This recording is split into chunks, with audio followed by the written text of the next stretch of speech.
I remember failing, and I remember that feeling of peace about it. That listen, man, I performed. I did everything I could. What else could I have possibly done? And it wasn't like I let it all hang out. I let it go, and I still came up short. But I had this thing inside of my soul that was like, you got more. You can do more. You could do more. And after I graduated, I still had that. You know, I think if I win that national championship match, I think my life goes completely different. You are now tuning in to the Relentless Project.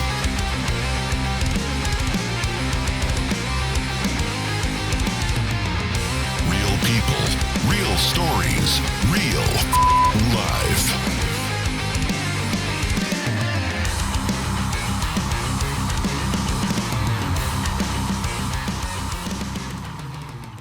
I sweat a lot. I love it. You're a big boy, man. You're supposed to. 200. Well, now we did 220. I was 230, and Damn. that's tough to move in. That's Damn. tough to move in. That's a lot. Especially with jiu-jitsu, people look at me and they're like, they think I'm like a force to reckon. No, I'm a ball, dude. Like, that's all I am. My brother's about your size. He's like 220. Does he train? Oh yeah, he's got his purple belt. So he's trains in Philly. mastered it. What's his? Have you talked to him about like what's his like training regimen? He lifts weights still a lot. Like that's his primary focus. It was always his primary focus. See, that's mine too. Yeah, he lift weights, but I talked to him. I'm like, dude, you got to get mobility. I'm like, you have to try jiu-jitsu. And he finally bought into it and started training here and there. And his daughter, my niece, started training, so he was involved. And then she kind of grew out of it. She plays field hockey and stuff, so he just kept going, never quit. And then he gets a blue belt, and he's like, oh my god, I got a blue belt. I'm like, my man. And then like 2 weeks ago, he got his purple belt. Dude, that's dope. How long was he at blue? Probably like 2 years. That's been a struggle for me. Like life gets in the way at blue belt magically, right? Yeah, for sure. That's we blue belt fever or curse or whatever. Yeah, blue belts though. I mean, it's an important step of the process. You have to go through that. Everyone goes through it. It's like a green light. Yeah. I've noticed my ass getting kicked a lot more now that I'm a blue belt. And I feel like I know a lot less. Yeah, people. It's never ending, bro. It's just like a circle. Well, I go through that. I go through that. I'm like, what the hell? I don't know anything today. I was at a fundamentals class, real basic, right? I was like, I've been battling injuries and stuff, so I was like, I'm gonna go back in fundamentals, kind of like tailor it down. I couldn't hold a mount to save my life. This class, I'm like, I literally went into my car. I'm like, what? I suck. I'm gonna quit. Like I suck. You got it. You have to go back through it. It's a cycle. I'm telling you. I go back to fundamental classes and take them. Because it's just like you have to have that, and if you forget about it, everything else just falls apart. So that's good to hear. That's good to hear from especially someone like you. So maybe I just got to get my head out of. I highly recommend fundamental classes for everyone, all the time. That and drill. I love drill classes. Mm-hmm. Yeah. Yep.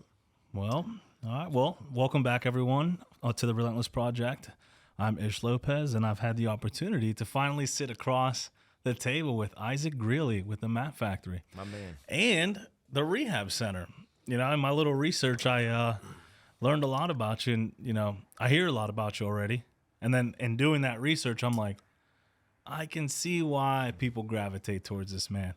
So I'm hoping to unpack a little bit of who you are, what you do, what made you want to do all this stuff, and kind of like what makes you tick. Yeah, I'm excited to go back through because it's fun for me to kind of sit down, take a pause. We call it a productive pause, where you sit down and reflect and kind of see where you're at and where you're going. So this will be good for me as well, just to kind of take that time and enjoy the moment a little bit. When you said earlier, you were like, oh man, these questions. Like, you ever think about all the stuff you've accomplished and like just sit back and go, man, I really did that? Because like, in looking you up, I saw Hall of Fame multiple times. I'm like, damn, like, does that ever register to you? Is it just like something you? I really would say no, that it doesn't, because I feel like I'm still in my journey. I haven't got to the point where I want to take a break. I want to rest on my laurels. I want to sit back and, bask in my past glories and stuff like that. I still feel like I'm a 9-year-old kid in the back of a car driving to a wrestling tournament. And I still get those same exact feelings I had when I was 9 years old that got me hooked into this combat sports world, wrestling, jiu-jitsu, MMA. It's kind of been, the driving force of my life. So When did you start wrestling, or was that the only sport you did? no, Or? I actually wanted to be a professional baseball player when I was 9 years old. Love me some baseball. But I had a great baseball coach. He was my neighbor. And my neighbor's son was my best friend. So he ended up being a highly decorated Navy SEAL, went different paths in his life, very successful in his own right. And his dad was my first coach. So his dad was just a hard-nosed dude and taught us discipline at a very young age. Started playing baseball when I was 6 years old for the Rowlett Little League Association, which is a tiny little town in Potter County. When I say tiny, we have maybe 500 people. So that's how small it was. Very rural. And I lived on a dead-end road called Trout Brook. And like I said, my neighbor, Barry Sowers, was our coach. And he just instilled that, if you work hard, you'll be good. Because I didn't start right off the bat. Wasn't a starter. I was 6 years old on our T-ball team. And he said, you got to earn it. So that was the first time in my life where I had that concept introduced to me. So I feel that was a big springboard for athletics for me, because I learned, like, hey, if I want to play shortstop, I got to be the best shortstop on this team. There's 14 other kids. I got to earn that. So he taught me that, and I still remember those lessons, and then from there, when I was 9, I got invited to an assembly, and I remember this, I'm 40, almost 48, so I remember this like yesterday, almost 40 years ago. I remember walking into the auditorium, and they had a trophy. And they said, you win this at tournaments if you can beat everybody. And I said, well, if I just have to be the best and then I can win that? And then the coaches said, yes, I said, well, what's the sport? They said, wrestling. I had no idea what it was. And all I knew is as soon as I felt that, I felt nerves immediately and kind of scared. And then I realized that's what baseball was. And I got that. I got that position. I was the best shortstop on the team. And I said, I want another challenge. So I remember making that decision, like, I'm going to wrestle. And my parents were, looking back on it, the ultimate wrestling parents. Supportive and just let me do my thing. I remember asking my parents if I could wrestle. And we lived about 12 miles away from my school.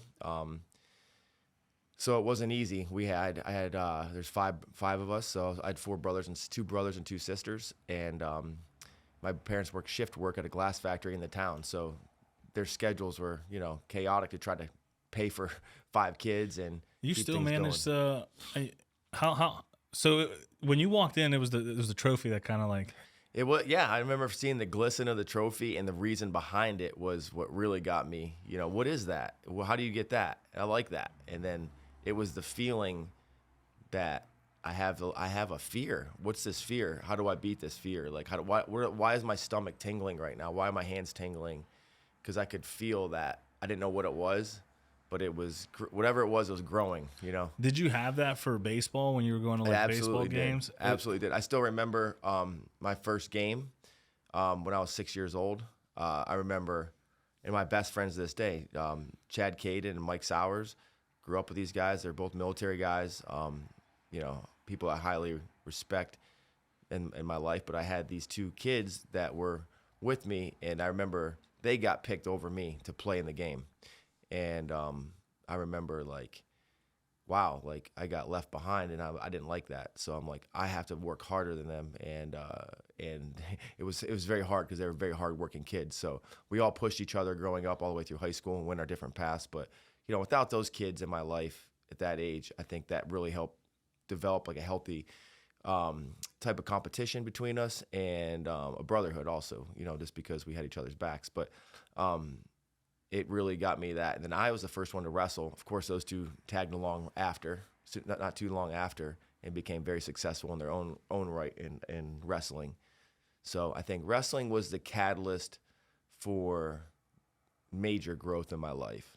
And I can't say that I was heading down a great direction, because I think my personality could go either way with a lot of things, and I get forced to a road often, where I have to pick a direction. So without wrestling guiding me, I don't think I'd be sitting at this table right now, Ish. Yeah, no, I can I know what you mean. I grew up with humble beginnings up in Lower East Side of Erie, and it's funny. We look at the argument of what is it, nature versus nurture, right? Why are people the way they are? I was just listening to a podcast, and one thing the dude was talking about, he attributes a lot of his stuff on good relationships he's had, which was the premise of starting this podcast. And when my older brother, love the man, he's done more for me than he was a father figure in my life, more than I can't thank him enough. But he was in and out of prison our entire childhood. We had the same upbringing. We had the same environments, went to the same schools, had the same circle of friends. I go to college, I become a cop. I start training jiu-jitsu, start traveling, start doing all the things that life is. He's fighting for his life in prison, gets out of prison, and now he's starting all over. Mm-hmm. And it's like, what do we attribute to that? Like, why? And it's the relationships. You talk about, first thing you said was you developed that brotherhood. And I had that. He had no one. He kind of pushed himself, blamed the world. He put himself in this room where me, I'm like, I'm not going to, because of my actions and stuff, I'm not going to shut people out. I'm going to let people in. And if I get burned, I get burned, but I'm going to always maintain that positive attitude. And that was the fork in the road for me of like, do I go to college and do something good, or do I just submit to my environment and probably be dead? Honestly, I didn't think I was going to make it past 18, so I did. Mm-hmm. But so wrestling was that catalyst for you. Were you always like the best wrestler in your group? No. But I could completely relate to what you're saying, because it's weird that moments like this, and like you were kind of like driven to people that go through similar things that you do. And you telling that story just like hits home to me, because everything you're saying is like, yeah, check mark. And I see, and as a coach now, I see this as from kids coming up, and I was that kid. So I see this, like I know that was this kid. Like I said, I was one of 5. My parents worked, supported me. I wanted to wrestle. I told them I wanted to wrestle. And they said, if you can get a ride to practices or home from practices, that's great, because we can't guarantee it. So luckily, my another neighbor, Denny Bloss, was a junior high coach, lived on my road, which is crazy to think of now, to look back on how lucky I got. It had to be fate, because we live in a very, like I said, rural area. To have the junior high wrestling coach live next to me, when I say next to me, down the road a quarter of a mile, but close to me, that he could pick me up. Got to get there by horseback. So right? He would bring me home at 9 years old, 10 years old, 11 years old, and my parents obviously they were supportive, came to tournaments and helped me as much as they could, but it was me making that initiative. So I think that was also a very important part of it, that I wasn't like getting dragged to anything.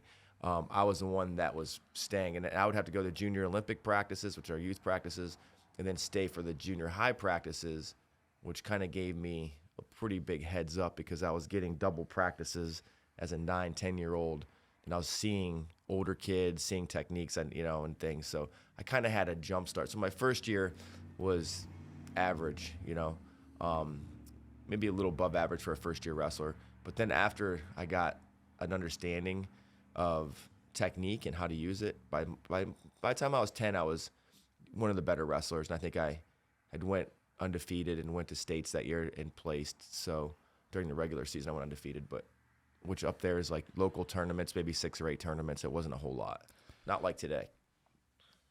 That's cool to think of stuff like that. Like I grew up in the inner city, and you'd think there wasn't a lot of wrestling, and now that I'm older, I see like all the programs that were available, that if I had taken advantage of as a kid. Football is what it was for me. I never played sports growing up. Like my mom, I was a single mom. She worked a lot, made sure I had my grades done, but I didn't have access to sports until I went to high school. And when I went to high school, I was like, man, I've always liked football. Like, and the coaches there were pivotal for me, you know, because they weren't just like football coaches. They ended up being that life coach for me that, you know, and if you look at, I played for a little high school in Erie called Central, which no longer exists. It's called Erie High, but we had great talent that was taken away by stupid decisions. You know, we had a couple linemen who were supposed to go to Michigan, I think, full ride. They end up robbing a store, go to prison. We had a running back who was promised, I forget what school, Big 10 school, shoots a dude in the back of the head, robbing him in a park. Like, that was our environment, you know? And these coaches, like, when I look back and I think of them, I'm like, man, they like, how many kids did they save in keeping them in practice and giving them that discipline? And because you can't save everybody, but do you see your job as a coach now experiencing all that? Like, is that your approach to coaching? More of a life coach? Yeah. In the gym? I mean, what you're saying is exactly what, you know, I've seen, you know, and I take a lot of responsibility in that. And I was been blessed since I was little. Like, I really think that fate stepped into my life because I had amazing coaches, and I'm still close with all my coaches from when I was youth wrestling. And I can name, you know, so many people that have helped me from wrestling to football to baseball and athletics, that I've learned more about life with those coaches in their mentorship than I can say, you know, almost anything. So I think the role of a coach is not just to teach, you know, technique and you know, but life skills, like you're saying, and to help steer kids in the right direction. And my high school coach, John Kreiner, he never wrestled, but he was super passionate about the sport, which gave me a lot of insight because I trusted him to have someone that never did something but had so much passion for it and to lead me. And the one thing he taught me was like, listen, as good as you are at wrestling, you have to use it as a vehicle in your life. You have to. Like, you can't waste this talent. You have to use this to your utmost. And if that's going to college, getting a degree, whatever it is, you have to use that. So that really stuck with me throughout my life. And I try to use that, what he taught me, with kids that we have that go through the program here at the Math Factory and at Borough High School. To try to tell them, like, listen, wrestling's going to end, but life's going to continue. And these lessons that you learn are so pivotal in your life. In such a short window. When you're in it, you don't see it. But 4 to 5 years, we know this. It goes by so fast. But the lessons that you're going to learn now are what you're going to use as a husband, as a parent, as everything. And same with football, right? You're going to learn teamwork. You're going to learn adversity, how to deal with it, how to deal with injuries. And, you know, there's so many dynamics that come with that. Having a good coach by your side and mentor is really the key, I think, and it's so important. That's why all the coaches that we have here that I coach with are amazing at what they do, because they've seen that. We've used, you know, my college coach is our greatest example, Papakora. We've used the lessons that he taught us in college too, you know, how to live life. So that's super important. And like you saw it save people's lives or ruin people's lives. So you see the difference.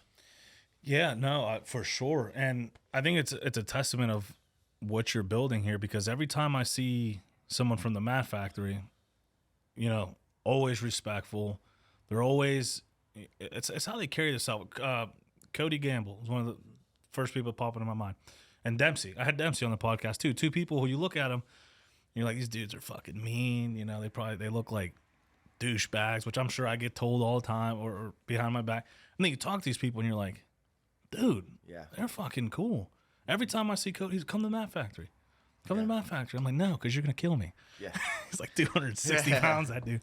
But it's a you see the people who come in here, and I love the MMA atmosphere in the Pittsburgh area, because, you know, we'll go to a tournament and we'll bash heads in a tournament, and then we'll cross-train, and then we'll go to each other's gyms, and the doors are always open. And, like, we just met officially today, and you're like, dude, you're always welcome here. Like, it's that mentality that shapes into how people carry themselves in life.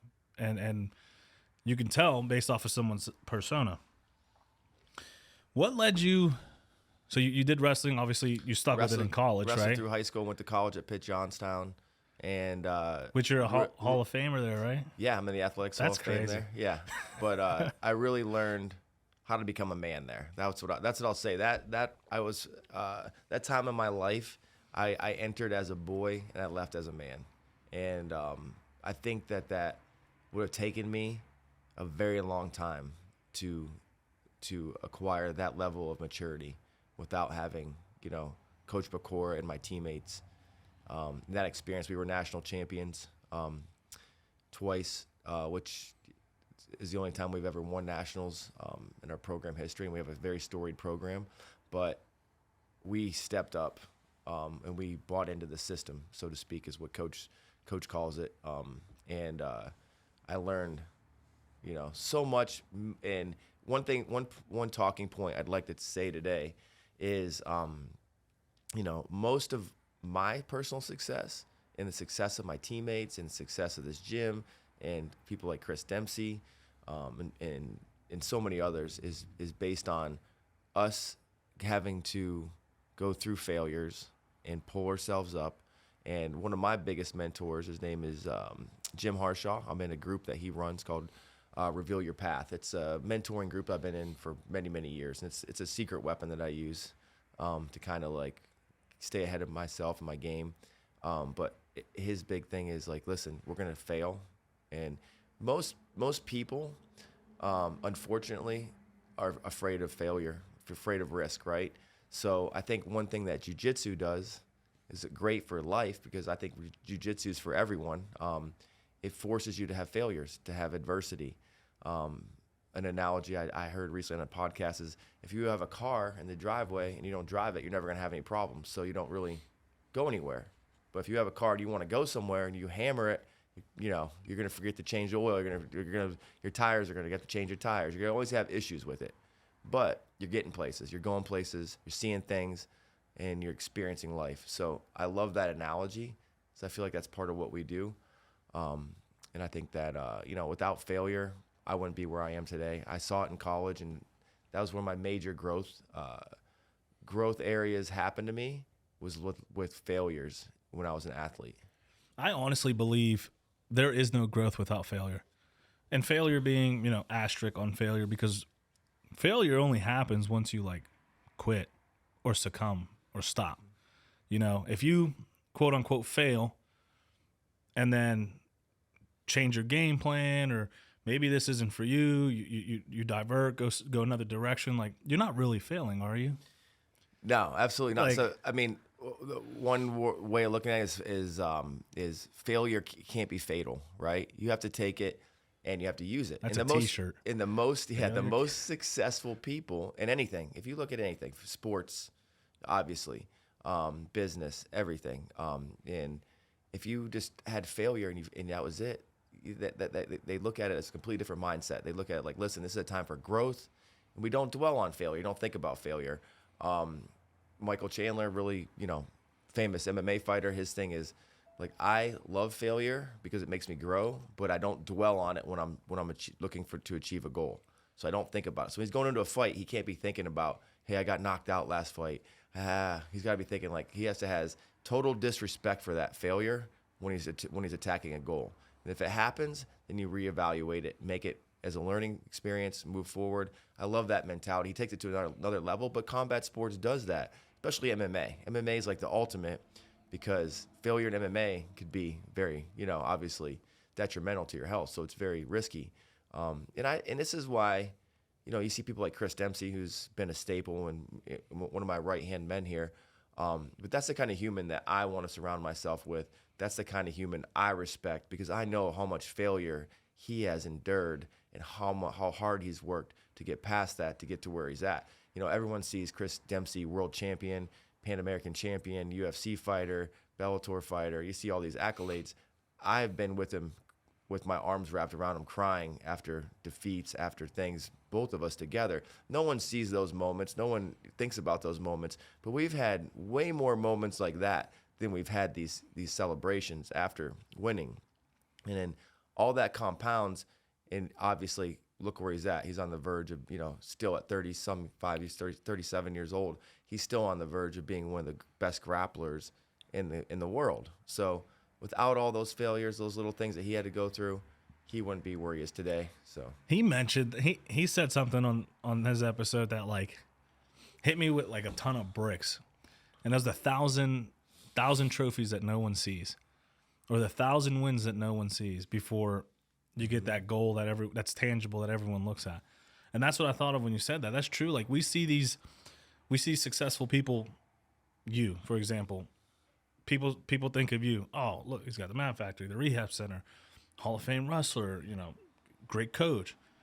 They don't see the hours you put in, the blood, the sweat, the tears. Same with like, Warren. How many failures did you guys have to get to where you guys are today? Warren and I basically grew together. I remember Warren at the gym in Lawrenceville. It was a tiny gym, and I remember I opened my gym roughly around the same time. So we kind of like grew together.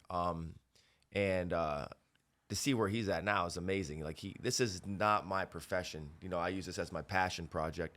So, I've always looked at whenever I need advice, I go to Warren, Tommy Costa, Lou, like I have this group of guys that we're very like-minded. So, they're like my brothers too. Like I can, call Warren and be like, listen, I'm having this issue. What's going, how would you handle it? And he can give me, direct advice. So to watch him grow from the beginning, I know what he put into it. I know what it takes. I know what Tommy had to go through, and Lou, and every gym owner in jiu-jitsu has to go through. And I look at it.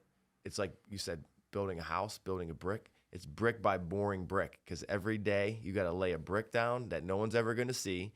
You have to come in and work with athletes. And my philosophy, and I know this is Warren's too, is I need to live the lifestyle that I'm preaching. So I have to wake up, I have to train daily, and I have to keep my mind growing. I have to, set personal goals every year that are scary, even at my age. Like I have to set goals that like, man, that's going to take a lot of bricks to get to that goal. And every year I have to build another house up. But every year the house gets a little bigger, gets a little easier to build. But the work that goes into this is tedious. And it's not always flashy. You don't see, you might see the Hall of Fame and the accolades, but realistically, like that's not what it's about. It's really about the journey and laying those bricks down every single day and being completely fine with that and comfortable with that. And knowing that you're becoming a better person. That's another thing that we stress and we talk about every day.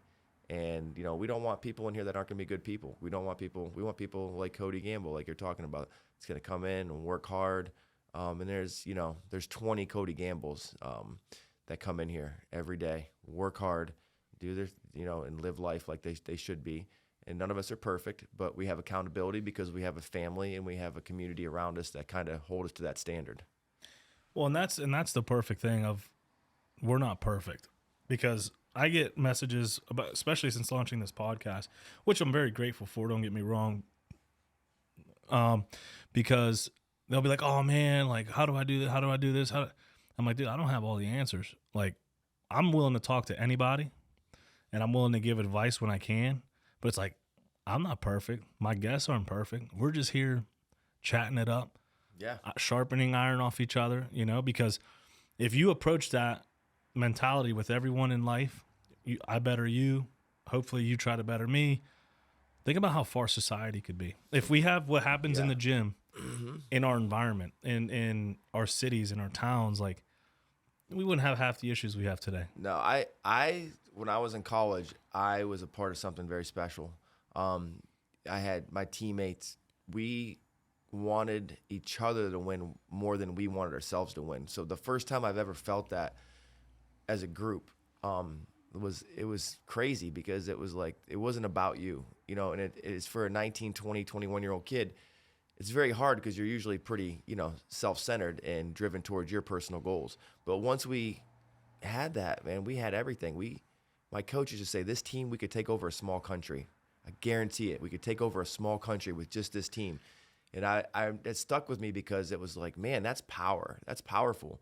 And I never wanted that to leave. So when I left and I became a chiropractor, and I started coaching, and I had this vision of like, man, I want to create that. I love that. I miss that. That's like the one thing in my life that I missed so much. is having that sense of community when I had my brothers and sisters next to me. And my vision was, I was like, I wanted to do something where I didn't know if it was wrestling. I didn't know if it was jiu-jitsu. At the time I was training jiu-jitsu, but I never had a vision of having my own jiu-jitsu gym. But I'm like, I just want to be around like-minded people that share that passion. And I understand what that takes, and I can share how to recreate that. So one of my good friends who passed away at the time, but his name's Sean Delores, local former wrestling coach, great human being. He came to me. His son was in high school, ended up being a state champion and All-American wrestler in college. But he's like, listen, we got to take this to the next level.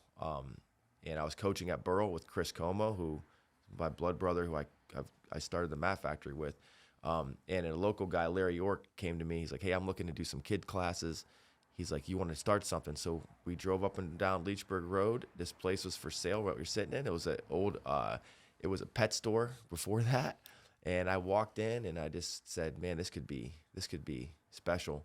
And I said, I don't want it big. I just want a small place to start.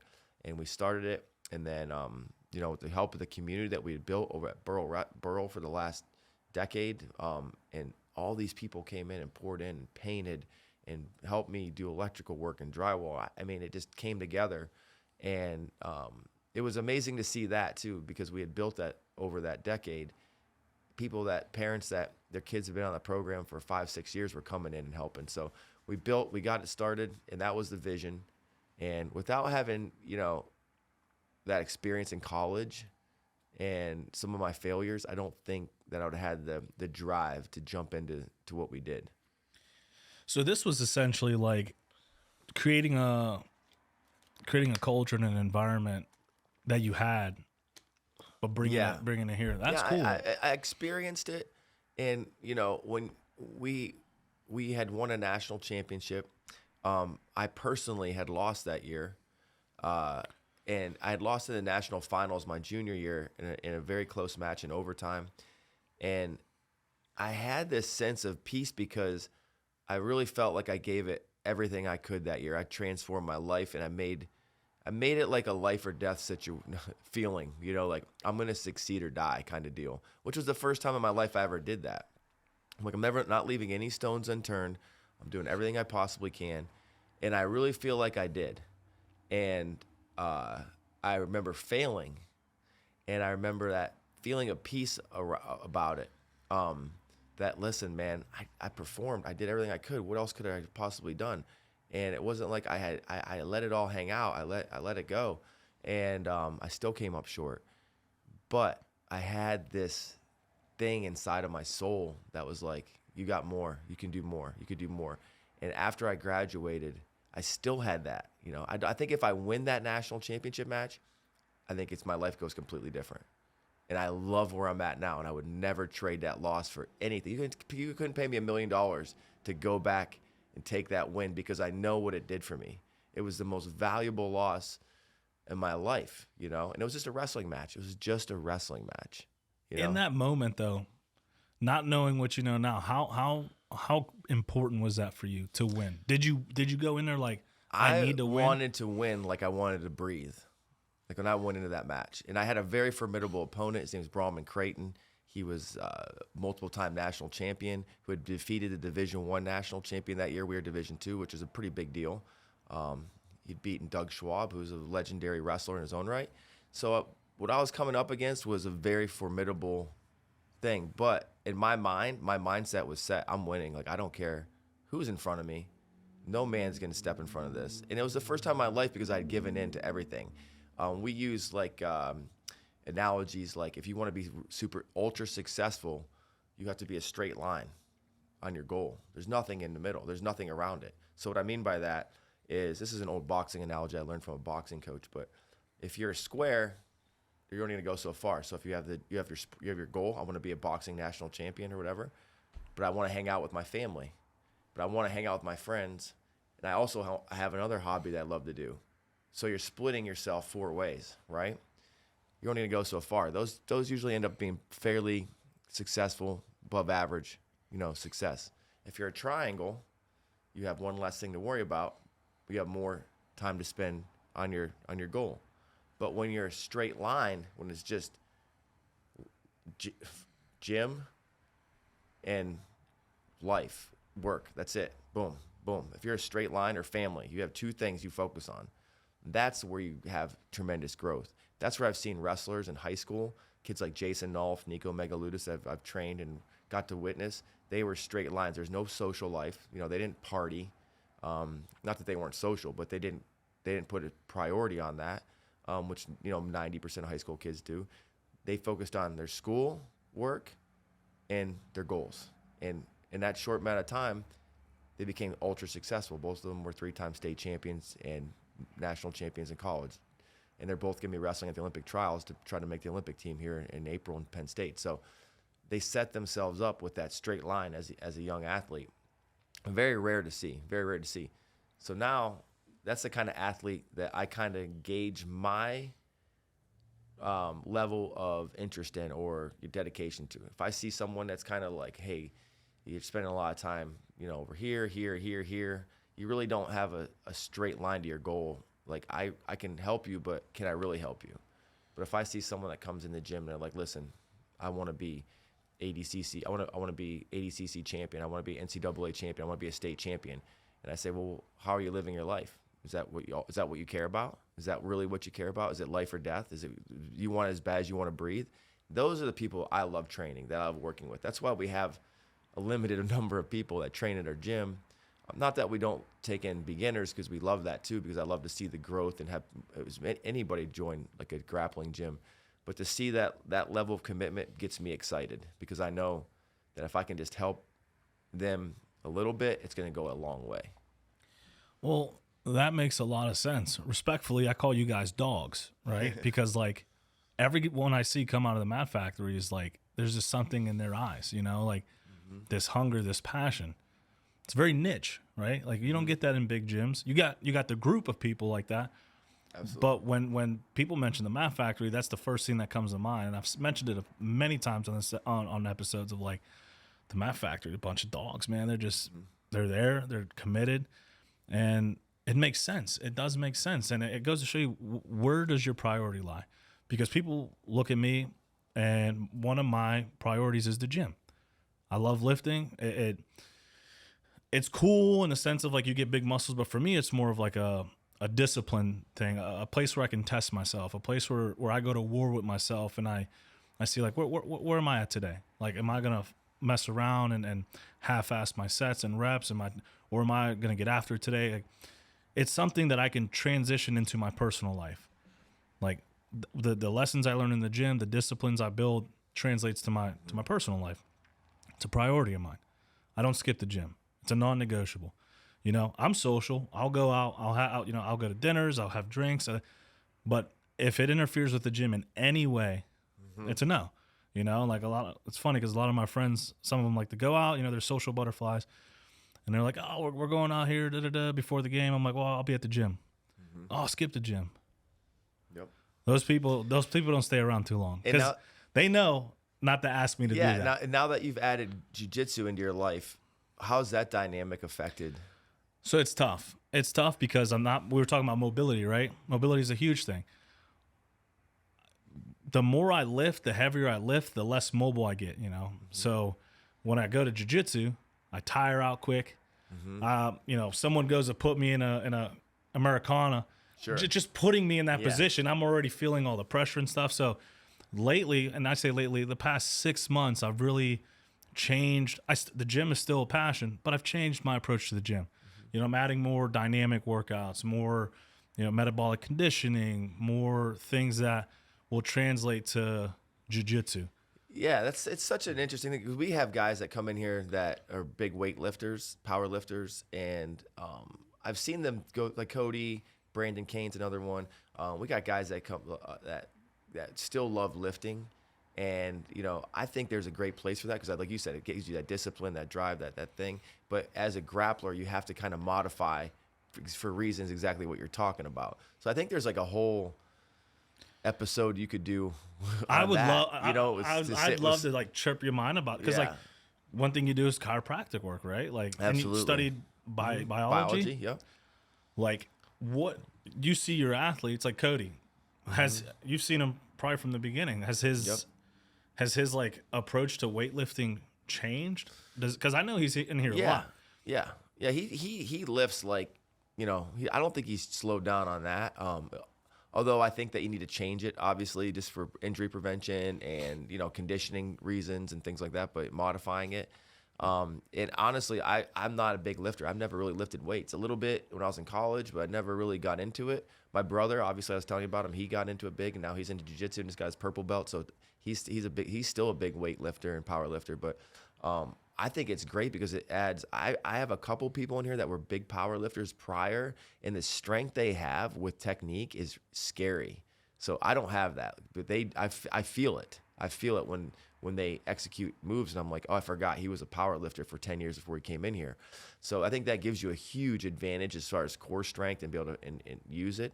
But I honestly just never really had time to dive into it like that. One thing it has done for me is and this is unfortunate, it's allowed me to cheat and cut corners, which in jiu-jitsu will only get you so far. Yeah. So like I was talking to Lou Ormazzani. He's the man. And Love Lou.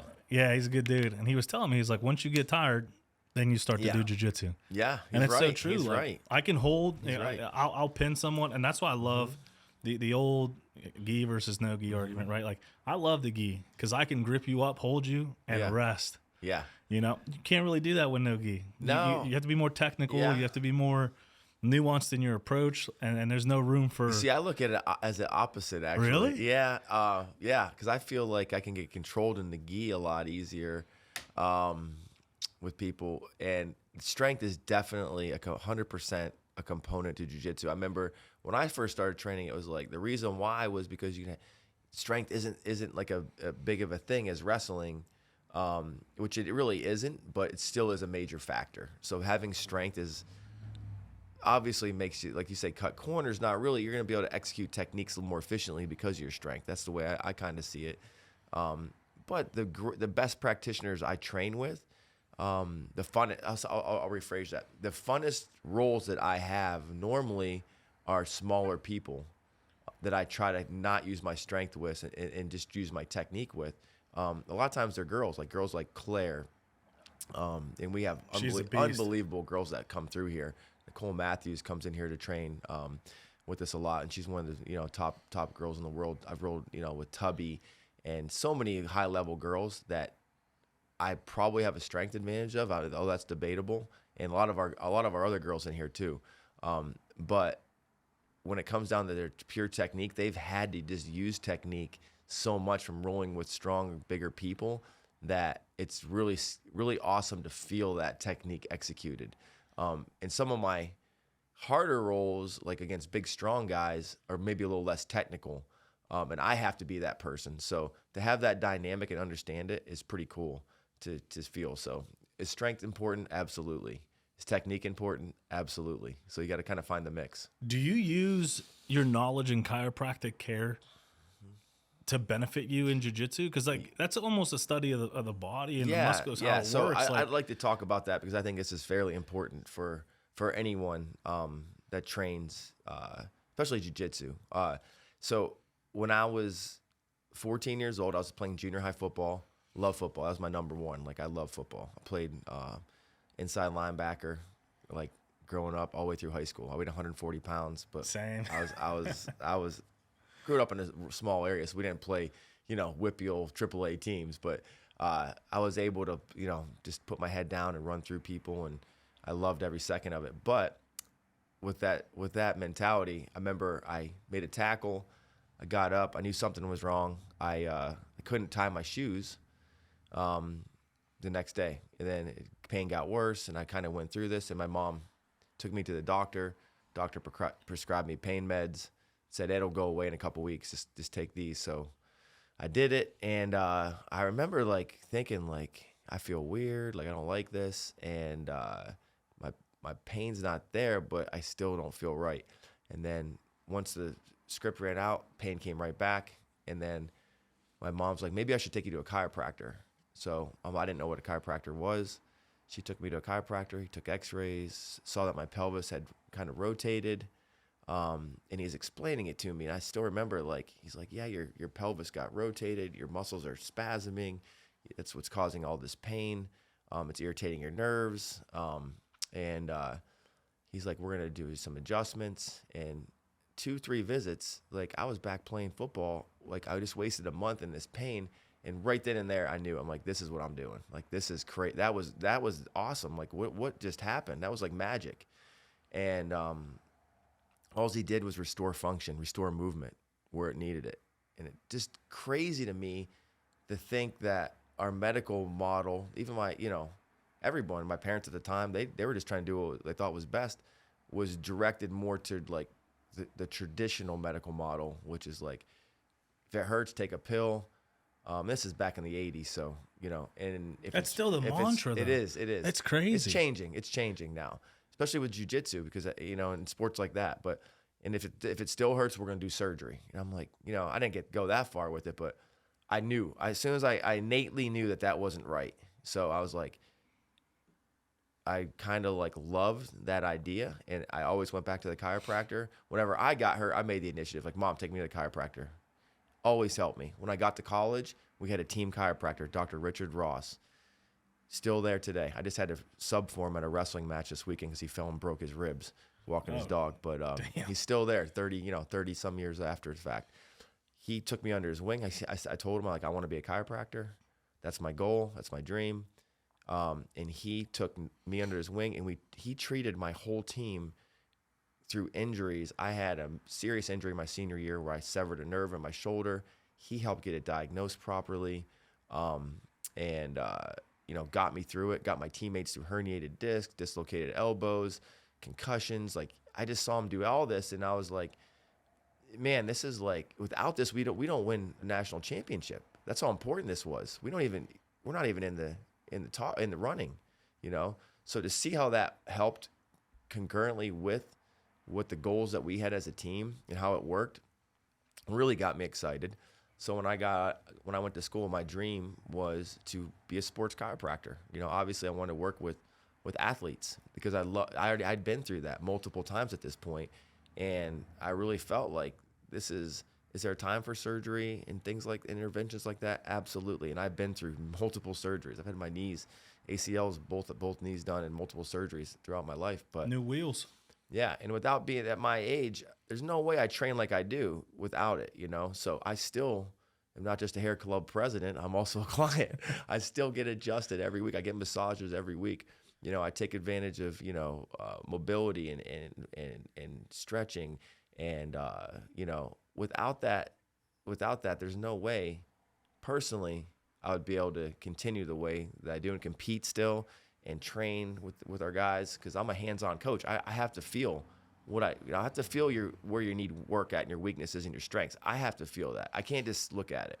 If I look at it, like guys like Mike Wilkins are Mike's the man. He can coach me and know right where my deficiencies are, right where my weaknesses are, and he can give me feedback. He's amazing at that. I need to personally feel that to understand how to help you. And that's just the way I coach a little bit differently than Mike. It's a diagnosis. You gotta go in there. Kind of like I have to move a joint to see where it's restricted. So Mike's been blessed with that, and he's coached me in the world championships. So having someone like that is also super important, obviously. But I love the fact, and this is our having guys like Chris Dempsey helps, and Cody Gamble, because people get hurt all the time in this sport. You can't train in this sport without having a game plan of recovery of your own personal. So I love the fact that people trust me enough that if they have an injury, I get calls from people from all over Pittsburgh in the grappling community that come to me for different things. And I take a lot of pride in that and responsibility, because I was that person. I've been through what they've been through. I know how bad it sucks. We all will go through injuries. I fight my injuries still to this day, because we're playing with fire every single day. So you're going to get burned. It's just part of it. If you have people in a community that you trust and, that you can go to and can lead you in the right direction, I really believe chiropractic is a huge component in that. And, I don't understand how people don't use it that train jiu-jitsu. To me, it's crazy. I mean, even sitting here listening, it makes sense. I don't do it. Yeah. Well, Like it's what? crazy to me. Yeah. Like what? It's insane because once you do it, and I think that it's wild because I think our society has been taught wrong. I think our medical model has been directed wrong. I think that it needs to be more on prevention. Like, why do we wait till we get sick to take medicine? You know, why aren't we taking, you know, vitamins and supplements daily to help us boost our immune system so we don't get sick? Why aren't we doing preventative things daily that prevent us from not getting injured? When do injuries happen? It's when overuse and things are slightly injured that bigger injuries happen. You know, I see people with knee injuries a lot, shoulder injuries. The way I explain it is like you have a piece of paper that has a small tear in it, and it's going to be real easy to go like this. So at this point, we have to... Because it's compromised, though, It's right? compromised, so you can't... And this is how big injuries happen. I see this a lot in young athletes, young fighters, young grapplers. They're going hard. They have the mentality like, we're going hard. You know, I'm gonna push my body to the max. They start to develop small injuries, and it's almost only a matter of time before it becomes a big injury if they don't address it with proper, you know, nutrition, with proper, you know, recovery modalities, and mindset too. So I think that's a big part of it. Do you think that the gritty mindset kind of like, what's the word? How am I trying to... That go hard, push through it, like that tends to be the mindset of jiu-jitsu and sports, right? Do you think that's an issue when it comes to these little injuries? Yes, and I think that's my job to kind of regulate that best I can. Because I'll be honest with you, like what happens in that room, and that room is, you know, it's not a big room, but I love the fact that we push ourselves at a very high level. And at the same point, we try to install protective mechanisms, and that's usually everyone is involved. Like if someone's training hard, two guys are training hard, there's two people watching. There's one person coaching, there's one other person watching. Like we just did Sunday, we did 20-minute Shark Tank, Bull in the Ring, where one guy's in, and you got every 2 minutes a fresh guy comes in.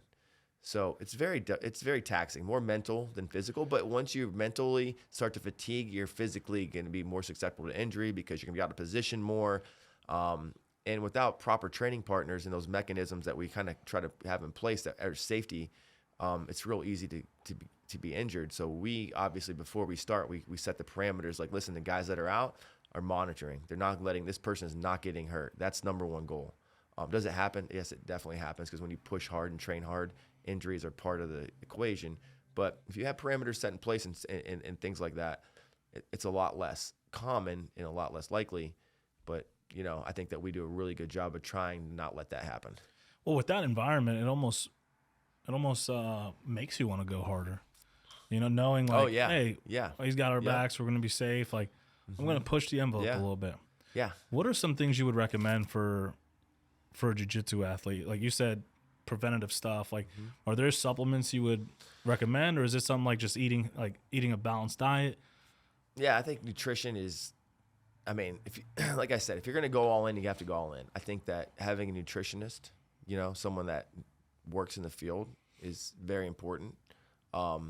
Or just at least diving into the field yourself, you know, doing your own research, studying. Everyone's different. Like you, obviously, your nutrition is going to be different than mine, you know, just based on what your goals are. So, did you just call me fat nicely? No, you're not fat, bro.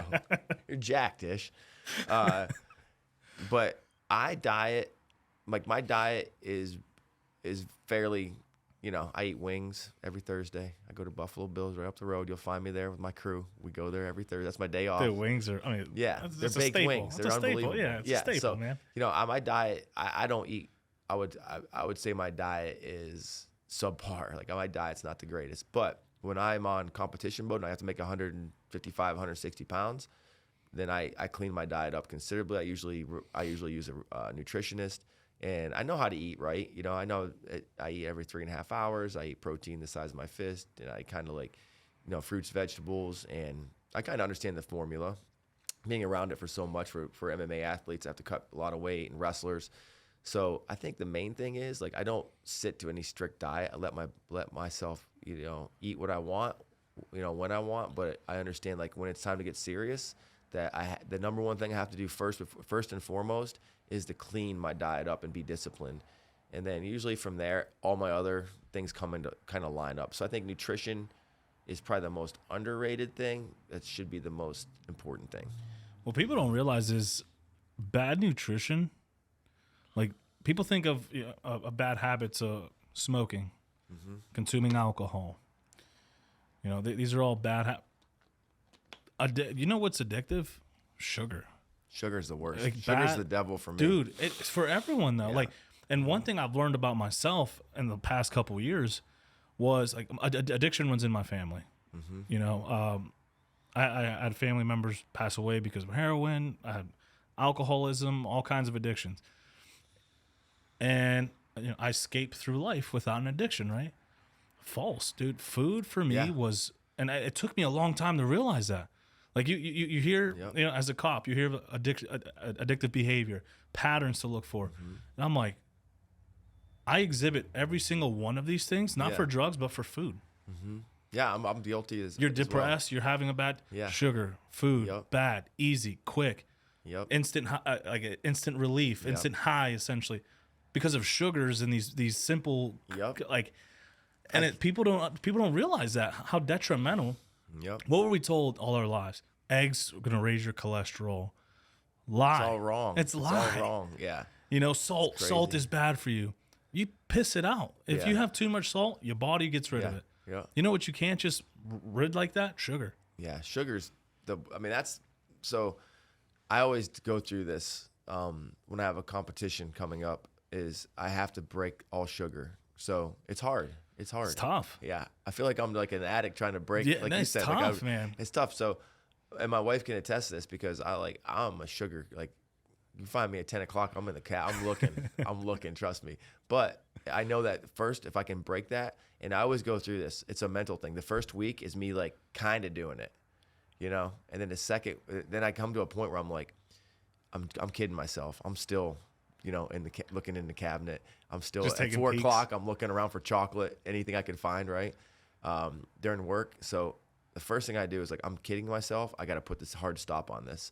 So then after that, usually and it's crazy because once you break that, like seems like all my discipline lines right up. You know, it's easy for me to jump in the ice bath.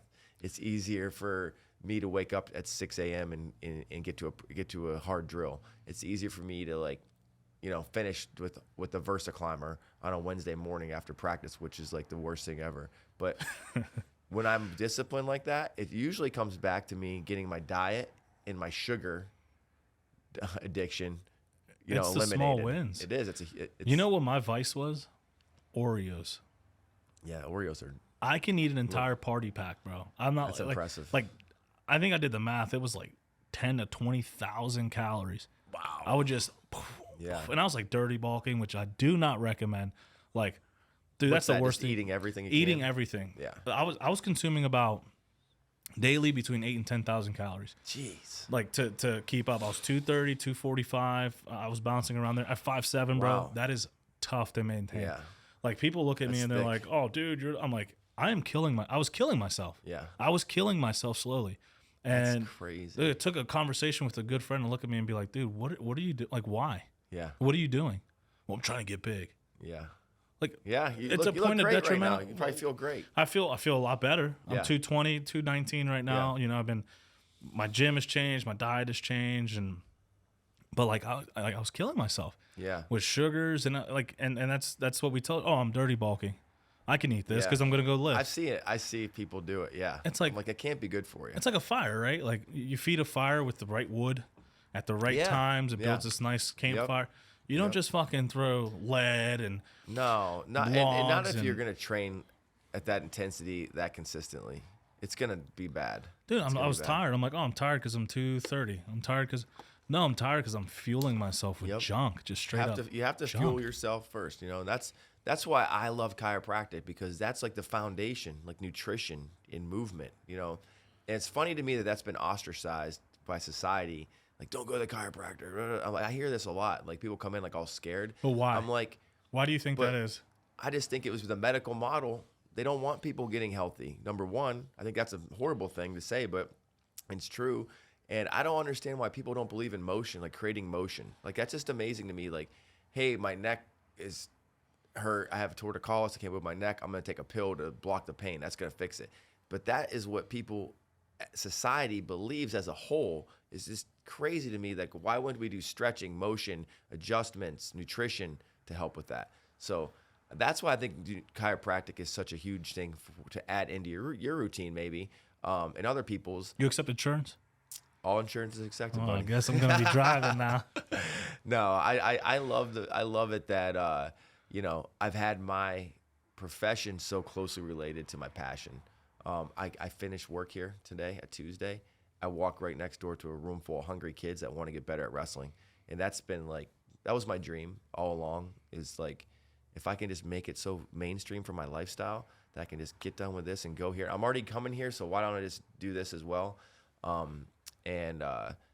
I've been super blessed just to be able to have the community of people. And this is the one thing I'll say is I've just I don't try to like really advertise or do anything. I just put the energy out there. The people that have come in here, and I can name so many of them, just our coaching staff, guys like Matt Schaefer, he's from West Virginia. He was he's like a gift from God to me. Like he came here. And he's like one of my right-hand men now. Chris Dempsey, obviously, he's my brother from UPJ too. He's all right. He's yeah. But I have like so many people. Gina Tallarico, she's just, she's a single mom that came in here, MMA fighter, one of my black belts. She teaches our fundamental classes.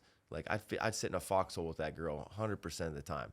Eric McAlpine, another police officer. He runs our Leo training. Yeah, I heard you guys do that every Friday. Every Friday. Free. We're EFC. We have 2 EFC certified. I'm going to that in Elite Combative July. Fitness and certified instructors. It's great program run by one of my good friends, Jay Wadsworth. Dude, he's a beast. Jay's awesome. Known Jay for a long time. We're really good really? friends. Dude, it's a small world. I took one of his Yeah. classes before he created EFC. He went to Monongahela. Is that somewhere south? He am I did making one that at up? Lou's gym before. The other, but what's that called? Not Lou's, but the one Lou goes to somewhere in the south. At Weirton in Ohio. No, it was. They are a security company too. I can't. It's escaping me. He did like this. R.I.P. Yes, great place. He did Dustin a class. Watson. Yeah, He did a class there. he did. Yes, And it was like yes. it was like $50 a 1 day class. I go down there and I'm like, so this is how you know everything ties together. I've been doing DT for my department for a couple years now. Before this, I've always trained on my own. I've gone through GST, Krav Maga. I'm gonna go through EFC now that it's a thing. EFC is awesome. Dude, I went to it. It's sick. It's everything. So I do ShivWorks, which Craig Douglas does. Phenomenal training. Yes. It's all similar principles and similar, is. and you're like, Yeah. that's Yeah. how you know it's legit. That's how you know it's working. Like, Yep. So I love EFC. I love Jay. I've known Jay. Jay was a tactical officer in New York State for a long time, and he ran a lot of programs there. And he kind of got his vision, and he ran with it. And he's running with his passion. He's retired now and lives in Florida. To see what he's built with that has been amazing. To have, I wanted to get. I've always had this. You can ask my wife. This is not made up. I've always had this vision to really help law enforcement become more proficient and be safer. I've had police officers come through. The first one I can really say was a stout guy. His name's Dave Calabro. He's a retired state police officer. And one thing he told me was, I worked for 20 some years, and I never had one issue, never one. Like I always. Never had to pull my gun, never had to do this. I'm like, why? What do you think it was? He's like, it's because it's grappling. Because I had confidence when I entered any situation. I never put any pressure on anything. I always came in calm, cool, collected. And without that confidence, all that training, I think I would have had a wholly different, outlook on things. So him telling me that, and to see what the level of technical ability for an average police officer. No offense. it's embarrassing. It's I'll very, say it's embarrassing. very low. It's And I embarrassing. don't like calling people out because I know there's egos. I know there's families. I know there's wives. I know there's all these dynamics that come into play. But all I'm saying is like, listen, we're going to put it out in the universe. We have free classes here. It doesn't cost your family anything. We just want to make it a safer place for everyone, for your family. We don't want to see you get hurt. I have 120-pound girls in here that would hurt a 240-pound police officer within a minute. Hurt them. I believe it. Like very badly. And it's not making that up. That is 100% a fact. There's no way around it. I've seen it. I've seen it with my own eyes. I've seen what a little bit of training can do too. I've also seen the police officers we have that come in here consistently, how proficient they come and how confident they become in the stories they tell me. And, I hope that this is the seed, because I've seen this, Lou and guys like Warren and Tommy. I hope this is the seed that spreads throughout the law enforcement in Pittsburgh area, because I want Pittsburgh to be solid. I think we're getting there. We're starting to. We have guys like you that are in your department leading, and that's what we need more of. I don't think every police officer needs to train jiu-jitsu 5 days a week. I think they need to train consistently, though, a day a week, and to develop skills that are going to not only like protect them, but give them confidence, and give them. It's going to protect not only the perpetrator, themselves, and their families. Like, it's such an important thing to add. I agree wholeheartedly, and I see both sides of the coin. I was a cop before I trained jiu-jitsu. Now, back in the day, I tried AMI fighting, and I thought I was all this, that, and a t-shirt.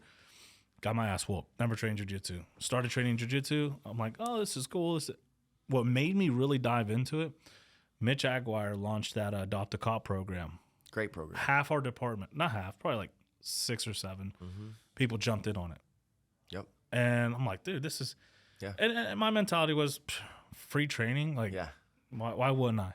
Yep. Fell in love with jiu-jitsu. Not because of what it was, because it's awesome, because you build this confidence.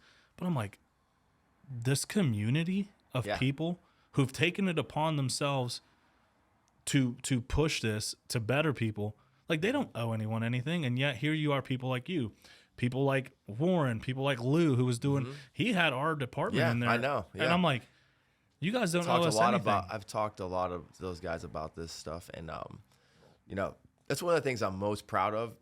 Is we have Eric McAlpine, who's he's a local Pittsburgh police officer. He runs our program. He's one of our black belts, stamp of approval, 100%. This dude is a bad dude, but he carries himself with this level of confidence and respect, poise. Like he could handle all. I would put him, if something hit the fan, I'm calling Eric. Like, that's the kind of person that he is, and he's leading that program with Matt Schaefer, and Dempsey and I help out.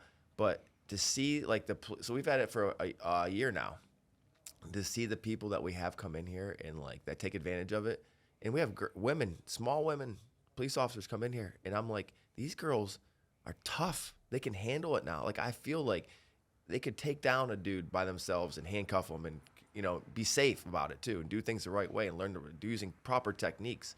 But yeah, it's a passion project of ours, because we have a lot of passion that we want to help. But it's such a stigma too, because you're dealing with the male ego mainly, right? And in policing is a lot of it, man. We launched a grappling club at our department. That's amazing. People, dude, you would think, right? People were like, "What the fuck? You're getting comp time to train jiu-jitsu. Yeah. If I train lifting outside, do I get comp? Do you train lifting outside? No. So shut up. Yeah. Yeah. Like, this is. I get all the excuses. Yeah. It blows my mind. Yeah. It blows my mind. And I don't like calling people out. I'll call them out. I know. Out of love, because I'm glad there's people like you that can do that. Dude, I get fired up. I get fired up because in my mind, there was in Grand Rapids. What's a good strong position in jiu-jitsu? The back, right? You take someone's back, you're like, you're like chomping at the mouth because you're like, I'm gonna choke him out, whatever. It's a strong position. This cop has this guy, has his back, doesn't train, pulls out his gun, shoots him in the head. I know that. So I get this stuff all the time because social media. I follow a lot of police, training things, and Jay sends me stuff a lot. It's just a fine line how to properly handle a dynamic situation where I really feel jiu-jitsu and proper combatives training, like the stuff that you're talking about, with EFC and different programs, a little bit goes such a long way because you understand little checkpoints along that dynamic thing that most people don't. And I know they went to the academy. I know they've done some work. It's not like they have But let's be honest. Yeah, I was If gonna you're say. not sharpening the sword a little bit, how do you expect to use it in battle? You know, and I just feel like if every police officer was a blue belt, it would be amazing. Dude, use of There'd force be- would plummet. Use of force that's the would thing, plummet. and people have such a misconception because of George Floyd situations and things like that, where excessive police force. There is excessive police force, 100%. But most of that time, that's for people that don't understand. You know that situation. If those guys had that understanding, there'd never be those situations. There'd never be those situations. Dude, humbleness increases with jiu-jitsu. Yes. Like, Yes, because everything. one of my first encounters with jiu-jitsu was a 120-pound female. I was 230 Hear it coming all in, the time, buddy. Yep. and I'm like, I had the nerve, I had the audacity to tell myself I'm gonna take it easy on her. Yeah. Can you believe that? No, Now I'm an idiot for ever thinking I that. believe it. I have this all the time because I have guys that come in and they're young kids mostly, but they're like, I want to be an MMA fighter. I'm blah blah blah, and I'm like, okay, well, I'm gonna have you, work on your fundamentals first, but when I think it's time for you to start doing some live training, I want to see where you're at. So I always love putting our little girls on these big guys, and they humble them fast, like a 130-pound girl. 150-pound girl, taking them down, mounting them, taking their back, choking them out, using just technique, no strength, just technique, you're right? But to see that, people don't believe it. They're like, there's no way that's happening to me. There's zero chance that's going to happen to me. But when it happens to you, and you've been through it, and I've seen it play out Multiple times. hundreds of times, I've seen this play out. Hundreds, and I just kind of like, see, this is a breaking point for you because you're going to realize, like, I'm either got a lot to learn and it's going to be hard, or I'm not, it's just too much. Like, I'm going to go back to thinking, having a false sense of security that I'm a badass when really I'm really not. But that's dangerous. I feel that's very dangerous because you're going to get in a situation.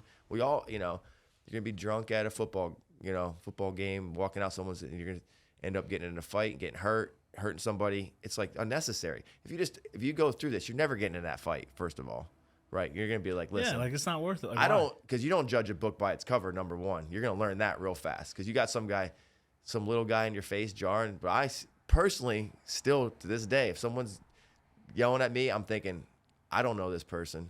This person might mess me up. I don't care what I think I am or who I am. I'm still respecting the unknown right now. What are you gaining? And that's what I see. Nothing. In my mind, like, every time I go to a bar, not every time, but in my past, people would look at me. For sure. They want to, like, 'cause I'm Yeah. the big dude in the Yeah. room. Yeah.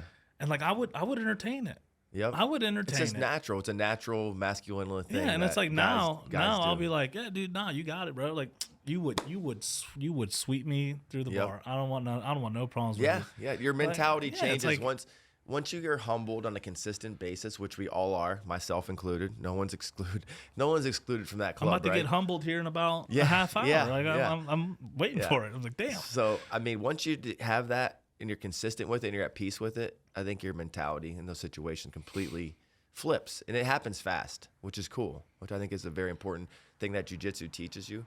And like I said, police officers don't need to dedicate some people fall in love with it. We got police officers that train almost every day, but I think you just have to be consistent with your training. Once or twice a week is plenty, even monthly. Have some kind of consistency with it, and it'll definitely make your job better. If that's really what your job is. If you don't want to embrace that level of confidence and dedication to your craft, why are you doing it?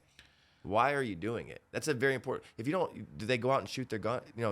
Shoot guns, sight their guns in all the time? Absolutely, they love going to the range, right? You tell a cop, let's go to the range. Let's go. They love it. This is just as important, and you will love. I'd say it's more important. And 9 times out of 10, you're gonna love it even more, right? You don't realize it. You're gonna be like, man, this is actually something I really enjoy.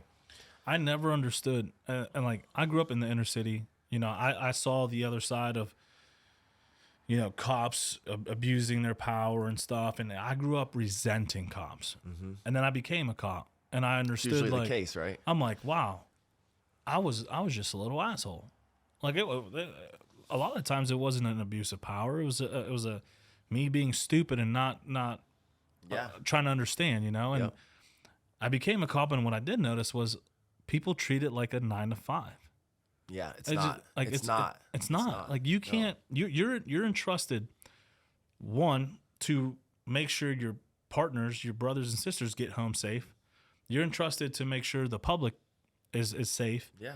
You're entrusted to make sure the people you deal with on, because when you deal with someone, it's going to be on one of their worst days. People don't deal with the police daily. That's a good way of looking at it. You know, Wow. like people do not deal with the police every day. Yep. Like when's the last time you were on the opposite end of a police officer? Yeah. A long time. A long time. And and if you were, it was probably you were having a bad day. Yes. Yeah, for sure. That's a You good know? way of looking at it. It's That's like, amazing. yeah, you're and dealing have with to someone you have to realize that on their too. worst yeah, day. Absolutely. You know, so like your job is not to go there and make things worse. It's to make things better for this person, essentially, for the community, for everyone. You know, when I show up to and I'm dealing with someone, the first thing I usually get the fuck out of there. Hey, look, bro. I don't want to be here. I know you don't want me here. Yeah. The sooner we can come to See, that right there is how you handle the situation, which I think is a big part of you and your growth as a, Oh, dude, I attribute it to the a lot mats, of it yeah. jiu-jitsu. The mats don't lie. The mats don't lie, and that's why I'm always going to be drawn to the mats. They don't lie. There's nothing in between them. You know what I mean? Like, it is what it is. You're going to learn lessons the hard way. It's all going to humble you. It's going to teach you how to live your life. And so much the mats can teach you. So as a police officer, I look at it like the military. Like my friend Jarek Fry runs a program. Good dude. Very Bushido, similar. he does the Bushido Brotherhood. stuff. Yep. And he helps ex-military get into communities and group fitness and jiu-jitsu and boxing and CrossFit or whatever it is, but just get them in the community. But when you go into the military, like, what are you going in for? You know what I mean? What's your reasoning? You know? Same thing when you go into law enforcement. What's your reasoning? Are you just looking for a 9 to 5 to pay the bills to help your family? So many of the jobs you could do instead. Do something else. You know what I mean? Like, if you're truly passionate, you take it. I don't want to say serious, but you would address this very, very important aspect of your job. So you could have a podcast about this separate, but I mean, we've kind of went through it a lot, but I really think it's an important thing. I'm super proud of what we offer here. It's open to any police officer. It's Fridays. Or Fridays at 8 a.m. 8 a.m. And we have open mat after, you know what I mean? And I think it's a great community. And I say law enforcement, I put that out to fire department. I put that out to corrections officers. Anyone that feels like they need it, first responders, needs that little level of technical knowledge and confidence added into their life. I think that's important. I don't want to push people, but I just want to put it out there into the universe. No, it goes to show you your involvement in the community and how you give back. Like, I mean, one in the healthcare system. Like, a big red flag that comes up to me is when I go to a doctor, which I don't go too often because of the stigma of the medical sphere that it is today. When I go to a doctor and I'm like, hey, this is what I have horrible gut issues. That's one thing I've been battling that kind of like stunted my jiu-jitsu growth. Like as soon as I get any pressure or something, my hernia starts acting up and it's like, sure, chill. And I don't want to hold anybody else back. But when I go to a doctor and they don't ask me, how are you sleeping? What's your diet? Like, tell me about what's going on. First thing they go is, oh, I'm going to write you the script. I'm like, there's nothing else we can talk about first before we start the script roll. Yeah. Like, that's a red flag. Yeah. And I love like how chiropractic has become, well, let's diagnose your movement. Let's diagnose all these things before we dive down the realm of script or surgery. It's become almost like a, what's the word? Holistic. Yeah, for sure. Which it's always been, right? Like, correct me if I'm wrong. Chiropractic has always been a holistic approach to. Yeah, and there's such different sides of the profession. There's straight chiropractors. I'm more on a medical model side of it actually, which we use a lot of physical rehab. I'm a big proponent. I love physical therapy. I love physical rehab. I think there's a huge part, importance in that. I also think that there's a very important part of, adjusting and stretching and myofascial work and Do you massage. do the neck stuff? Yeah. Dude, I don't think I could ever do that. It looks like a huge relief, but I see that clack. And I'm like, damn. It's just pressure released from a joint, just like your knuckles. But that's crazy. But I think that I trust a lot of medical doctors too. Like they're not all, it's the same I concept. I agree. And I have some of them, I refer a lot. That's one thing that I think we do well is if I don't think, like, listen, this is a situation where we need to get an orthopedic surgeon, and here's who I'd recommend, or a neurosurgeon involved.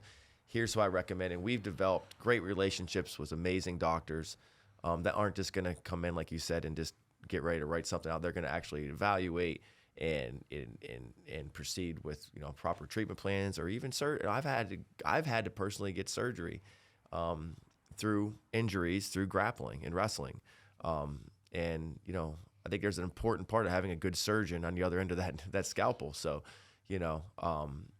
it's just aligning yourself with people that are morally the same values as you, and they have their own viewpoints. And I understand that they went to school for that, and I would want them to go to school for that, right? And I take that in consideration. Like I might argue with you on your philosophy, but I understand where you're coming from. And I think that that's the case in a lot of things in life. How do you manage being a business owner, chiropractor, husband? Like, yeah, it's a lot. It's a lot. How do you balance everything? I'll kind of tell you some of my secret sauce. Ooh, let me get my book. Yeah, get your book. Yeah. No, because this is like I take on a lot. I take on a lot. The podcast. Yeah. I do real estate. I'm a cop first and foremost. I'm a father. Like I have a lot of hats that I wear, and sometimes I'm like, man, how do I balance all this? Like, how do you manage all that? I like to. There's a few things. Number one, it's who you surround yourself with. I have a lot of help, obviously. I have Matt Schaefer, Chris Dempsey, Gina Tallarico, Ron Snee, Eric McAlpine, Brian Marska. I have people around me for the gym part that I trust, count on, rely on. They're basically, if I'm not here, I feel like I'm here. I'm there because they're there, and I trust in their coaching, their high moral character. I trust in everything about them. I do the same thing in business. I have two partners. I started chiropractic working at the rehab center 2002. In 2004, I bought into the practice, became a partner. Ralph Petrarca, Jason Jacobs is my partner. Jason and I went to college together. We're real close. Ended up going to chiropractic school together. So we've been, bound at the hip since college. And then, our vision was, let's not make this small. We got one life. Let's do this. What's wrong with it? So we have 8 offices now. We have, a lot of great doctors that work for us, a lot of great therapists that work with us. And we made that, a family thing. I think that's important. My wrestling coach taught me, you want to have success, you make it a family, number one. You have to do that. We've done it at Burrow. We've made it a family. I've been an assistant coach there for 20 some years. The biggest thing I can say is you make it a family. Like our family, is this family fight? Oh, absolutely. Yeah. We argue all the time. We fight all the time. Bottom line is we have each other's backs. We love each other. We'll go to bat for one another. We die for one another. Where's the intention lie in these arguments? Yes. Like, that's the biggest thing I've noticed. Yeah. Like, people always say, "Oh, don't go into business with your family." Why? I want my business to be family. Yep. Because if you have the right intention, like we're not, and people model that after like scorned families and bad family dynamics, and it's like, nah. When I think family, it ain't necessarily blood. Yep. Like when I think family, I think people who I will go to war with. Yes. And we're going to argue in this war, but we're always pushing towards the same objective, the same goal. Yep. And I think you've done an amazing job, especially at the Mat Factory, here at the rehab center, like who you surround yourself with. And for example, Mike Wilkins, I was at the last 247, and you've always been on my list of like, dude, I want to sit down with him. I want to get on the other side of this table and just click away at who you are, because I hear great things, and I'm like, if he's a tenth of what people say he is, dude, he's gonna be a good dude to surround myself with. Well, and I saw you at the 247. I'm like, yeah, like, dude, that's Isaac. Like that's him right there. And I'm like, I'm trying to get your attention, like, but obviously you're coaching and stuff, so I didn't want to interfere. But like, who you surround yourself with, you've built this community around you and earned this respect that. It's like, you're doing something right. One analogy that I was taught in college from Coach Pecora was you bind yourself to people that will hold on to your rope. And what he meant by that was, if you're hanging off a cliff and you're hanging onto a rope, who do you want hanging on the other end of that rope? You know, that's was powerful to me because most people, your hand starts to burn, they're just going to go like this, right? You want someone that's going to hold onto that rope through the burn, through the blood, all the way to the bone, right? And once you find those people, you never let them go in your life, because those are the real true people that are going to stand next to you when shit hits the fan, because shit is going to hit the fan. It's going to hit the fan. There's going to be so many things that are going to happen. Like, because we have our cars out, the first analogy, we aren't parked in the parking lot. We're driving these cars to the down hard, right?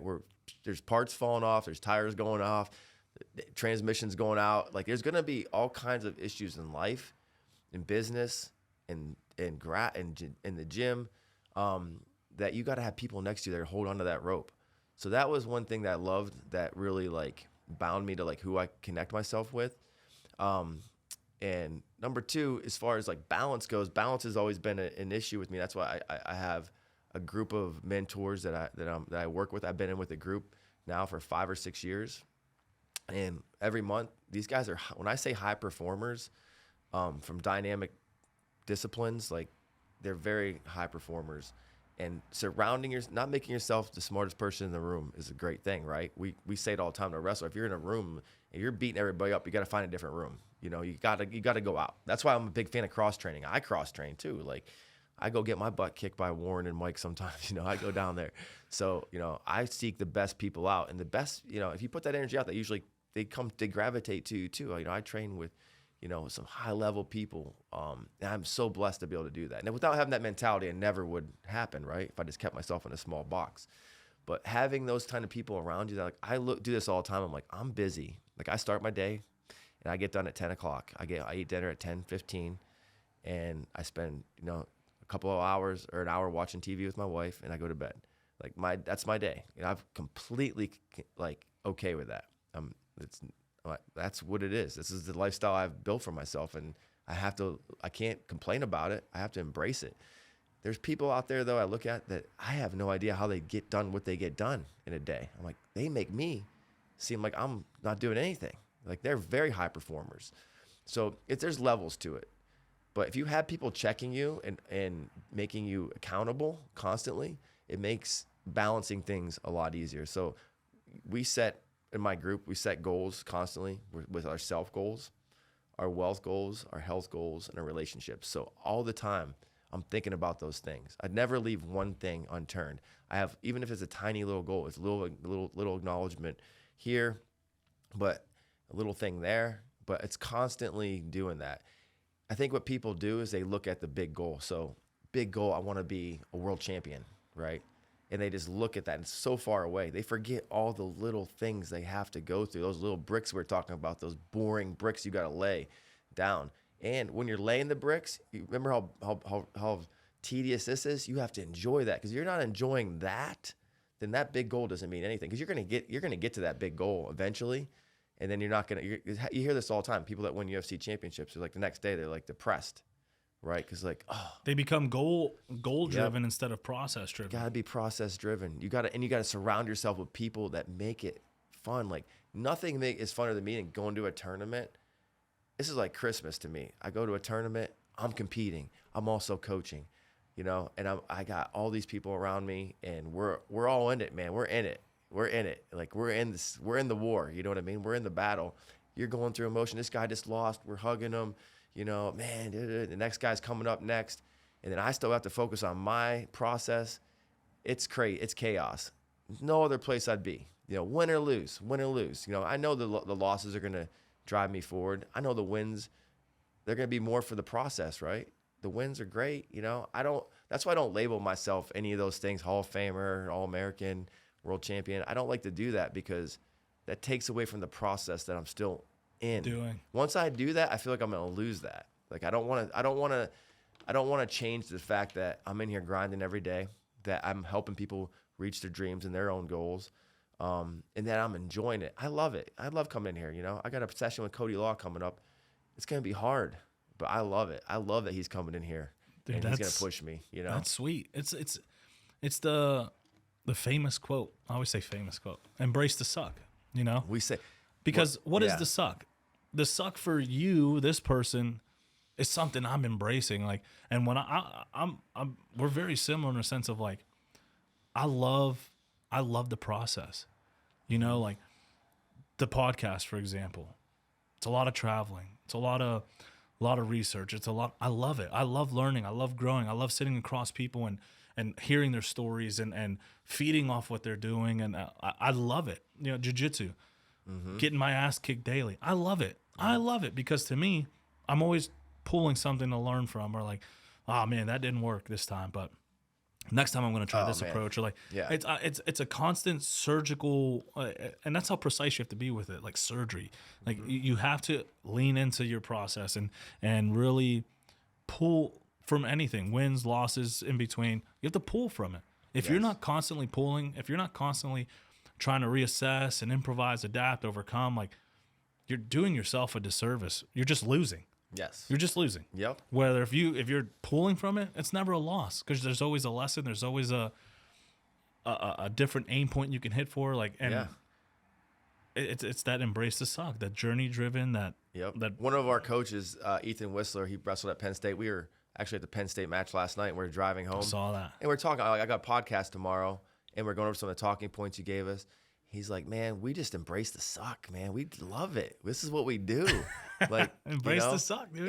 It's such a true thing. And the one thing that jiu-jitsu adds into it, which I love for everyone. This is why I think I'm like, I train with like 65-year-old men that are savages. I train with, women that have faced major adversity in their life, and it's like you have so many and Cody Gamble and these guys like Bobby Murder and like all these guys that we train with and cross train with too. Like Jess comes up but all these people come together, and it's like you're trying to, every time we're together we work super hard, but it's like you're trying to we're playing chess. Our minds are working. You're not just coming in. That's what I love about jiu-jitsu, and maybe I've been drawn to it more than anything else. Is I feel like a sense of like I did a lot today, and my mind was tested. Did I win every single thing? Absolutely not. Did I win, a little bit? Yes, it gives me that hunger. And I'm like, it's like you're constantly challenging your mind and your body at the same time. So I feel like that's where I grow the most when I'm doing both at the same time.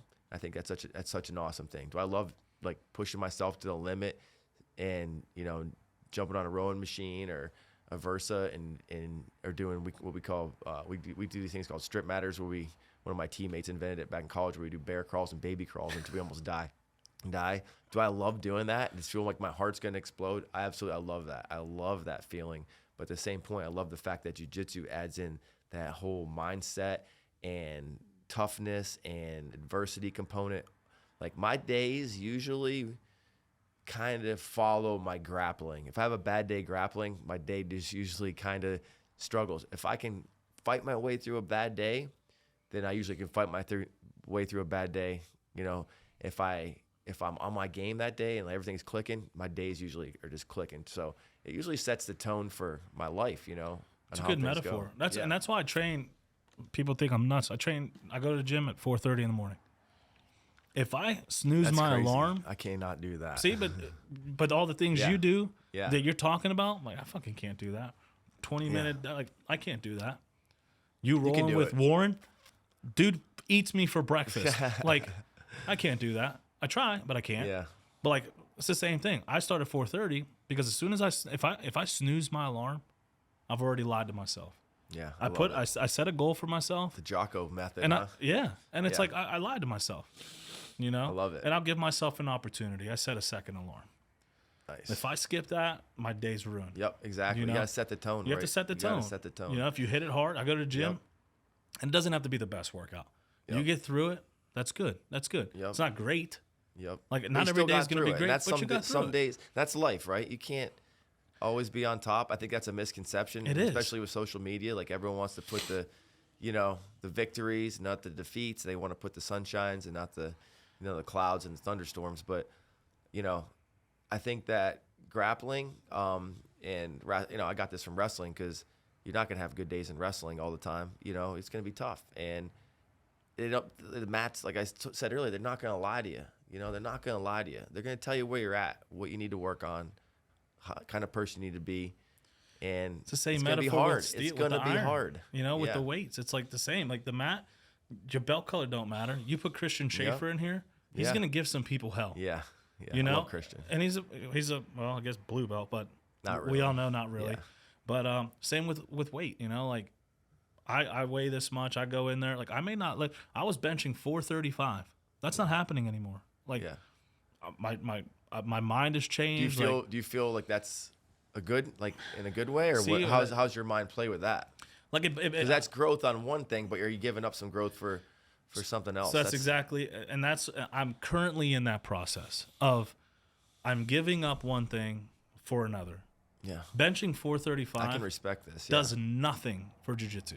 Yeah.